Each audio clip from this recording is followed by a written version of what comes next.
Well, hello, and thank you so much for stopping by. My name is Ciera Payton, and this is my YouTube channel.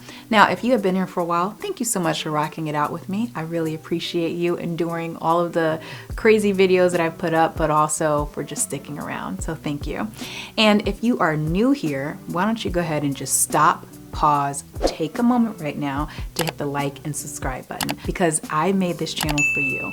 I created this channel to share a little bit about my background of being an actress, entrepreneur, and educator in hopes to help you along your creative journey. And so here we are. Now, today's video is all about how I got my representation. Like I said before, I'm creating this 8-part video series. It might be more than 8 videos, I don't know, but I wanted to be sure to include this little segment to talk about how I got my reps, because people always ask me about that. How did I get represented? How did I get an agent? How did I get a manager? And how could they do it as well? And so today I'm going to touch a little bit on that, and then later down the line, if you guys want more information, I'll go ahead and create another video around that. But for now, I'm going to share about my journey. So I did I guess a little bit of a backwards way to getting my agent. Like I mentioned in the video about networking, I used to work at a restaurant when I was in high school called Semolina Pasta. And when I was working there, I was a hostess and a waitress. And during that time, the New Orleans film industry was blowing up. I mean, everybody was shooting down there. And this agent used to come into the restaurant all the time, and she would talk to me, you know, ask me questions, you know, who I was I ever interested in acting? And eventually I was like, yeah, you know what, I'm going to school for acting. I, you know, attended New Orleans Center for Creative Arts, and it's something that I would love to do. And so she had given me her card, but it took me such a long time to just, you know, bite the bullet and go take a meeting with her, because I was super shy. Don't know why. Weird. I took a meeting with her, and, you know, she would kind of send me things here and there for, you know, local trade show stuff, you know, all those type of things. But we didn't really officially sign with each other until 2006. I was in New Orleans. This was after Hurricane Katrina. I share about my Hurricane Katrina experience on my blog, The End Tribe, which you can go over there and check out that article. I'll probably do a video about it later on, but for now we're gonna just streamline and talk about agents and managers and how I got reps. So anyway, February 2006, I was back home in New Orleans, and I, you know, was there post Katrina. A lot of stuff was going on, and I ended up getting a call to audition for a Steven Seagal movie. And I got a call from the agent that used to come into the restaurant. She calls me, she's like, please, you know, go and audition for this. And I was just in a really, you know, different part in my life, you know, really questioning if I wanted to be an actor or not, because, you know, Hurricane Katrina had just, you know, did a number on my family and I, and on the city of New Orleans. But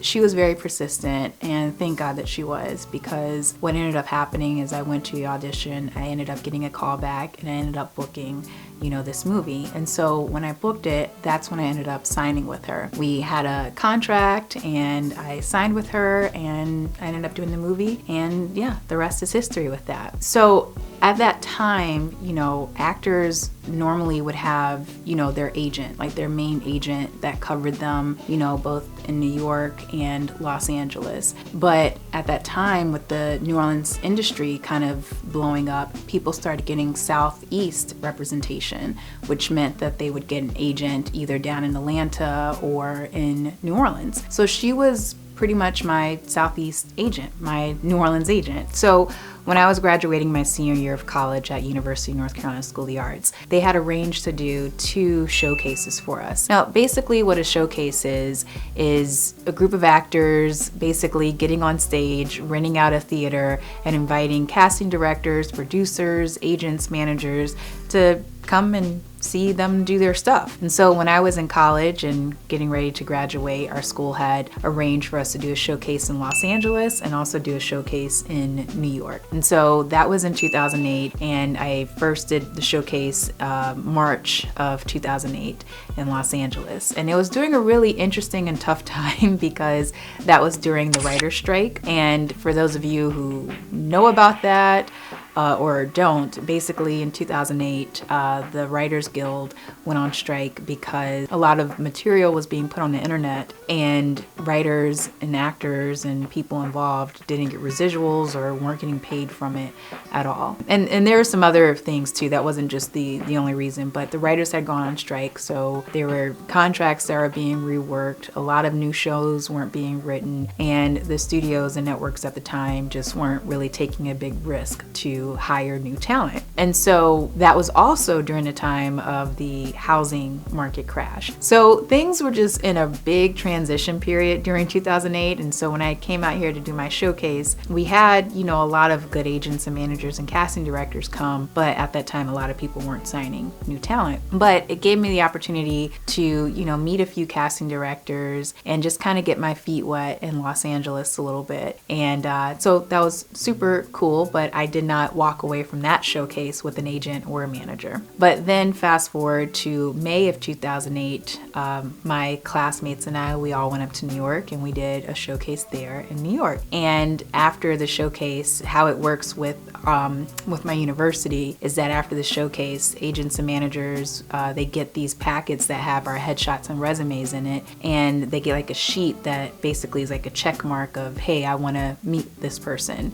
And so they would, check mark and then leave their information on where to call them. So after our showcase, I got my packet back and I had a couple agents and managers that were interested in meeting with me. And so I took a few meetings and I ended up just clicking really well with this one agent, and we just, went with it. And so she ended up being my New York agent, and she also, represented me in Los Angeles as well. But I was based in New York. So, 95% of my jobs or my auditions that I was going on were local New York jobs. And then I had my Southeast agent down in New Orleans also pitching me for local jobs. Now, I just want to make the distinction a little bit here that when you have a Southeast agent, as I did at that time, you are basically being hired as a local hire. And so what I would have to do during that time, if I got booked on something down in New Orleans or in Atlanta, I would have to cover the travel costs. I'd have to pay to fly myself down, pay to put myself up, and pay to get myself,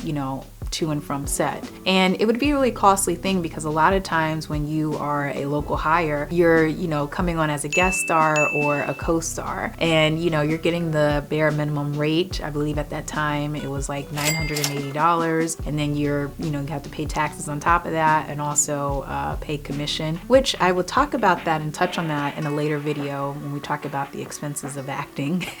But so, it was really cool to have a New Orleans agent, but I would also have to, do that, pay to fly myself down and put myself up and travel myself to and from set. Whenever I would book a job in New York, through my New York agent, all of those expenses were covered. And even if I had booked something out in Los Angeles, those expenses were covered as well. And, generally I was auditioning for, series regular roles, recurring guest star roles, more prominent roles in film and TV. And so that's just kind of how the setup is with the business. I don't want to get too much into that right now because I'm talking about how I got my, my reps starting out. That was basically what I was doing, when I was starting out was, trying to get work however I can and in whatever market I could at the time. But so I ended up signing with that New York agent. I had my New Orleans agent, and, I was just rocking it out between the two of them. And then I would say later on in 2010, when I had came out to Los Angeles to test for a TV show, that's when my agent at the time, she was like, you know what, I have a friend out there, a really good friend in Los Angeles who's a manager. I think it'd be great for you to meet him and just kind of have somebody to hold your hand while you're navigating, Los Angeles and,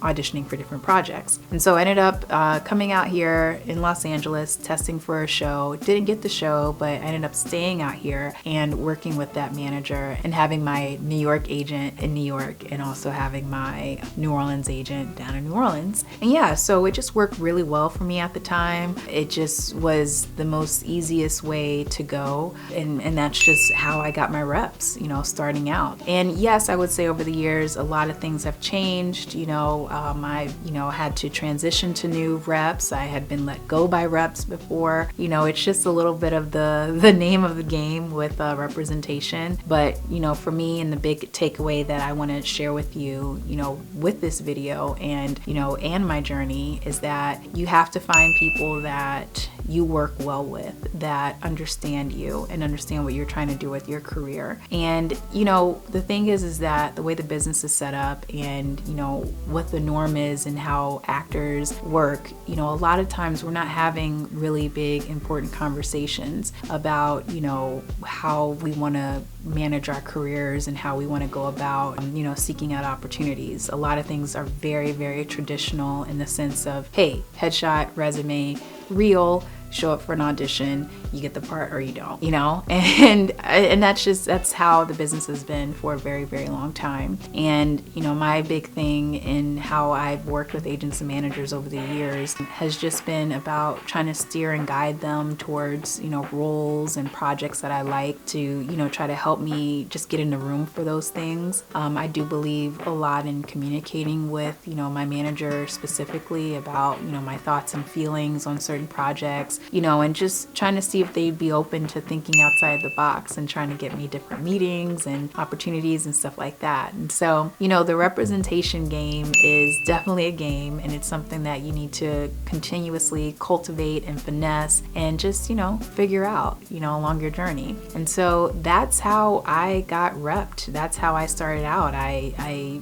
got my first job through, meeting an agent at a restaurant that I was working at, and then, moving on to New York and Los Angeles representation, pretty much got that through doing a showcase. And there are so many ways nowadays to get rep. I think you can definitely utilize social media in order to get reps. You post your work, you just post yourself, post your talent. You can also be creating things on the side, little videos, videos of scenes that you like, putting it up on Actors Access, getting, student films, trying to get, independent films, and you just try to create a toolbox or a space where, your talent is shown and highlighted, and then you take that in as your calling card, when you're trying to get an agent or a manager. And, again, in one of my videos, I talk about, really thinking about yourself as a brand. And so when you really kind of be more intentional and thoughtful about, what your brand is, bring that to the table when you are looking for reps. I think so often us actors, we're just like,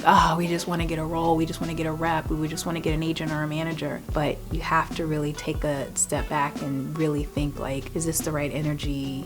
Do we fit well? Do we work well? Am I being heard? Am I being understood? All those things are just so important when you're thinking about people representing you. And so there you have it. That's a little bit about my journey and how I got my first agent and manager. And if you found any of that helpful at all, please take a moment to just, let me know down in the comment section. And if you have any questions, please ask. I love being able to answer your questions in videos. And so please leave them down below. And before I go, please take a moment to like and subscribe to this channel. It would help me out so much, and it would also help you out.